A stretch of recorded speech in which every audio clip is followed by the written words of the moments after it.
আপনি এটা শুনে থাকবেন যে ছোট্ট একটা বালক সে ঈশ্বরের প্রতিরূপ হয়, কিন্তু এমন কেন বলা হয় তা কি আপনি কখনো ভেবে দেখেছেন?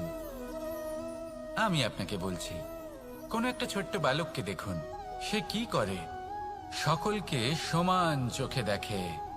ওর মনে না কোনো ছলনা রয়েছে, না কোনো কপটতা, না অহংকার রয়েছে, আর না কোনো বিষয় নিয়ে কোনো চিন্তা। সকলকে সে সমান চোখে দেখে আর নিজের মধ্যেই প্রসন্ন থাকে, সকল বিকার থেকে মুক্ত। এগুলোই তো সেই গুণ সেই বালকের মধ্যে, যা হলো ঈশ্বর স্বরূপ। এবার ভেবে দেখুন, যদি প্রত্যেকটা মানুষ এই ছোট বালকের মতো সেই সব গুণ নিজের মধ্যে জাগ্রত করে তোলে, তাহলে কি হবে? তারাও ঈশ্বর তুল্য হয়ে উঠবে। তাই আপনিও এটাই করুন, নিজের মনকে বিকার মুক্ত করুন সেই ছোট্ট বালকের মতো।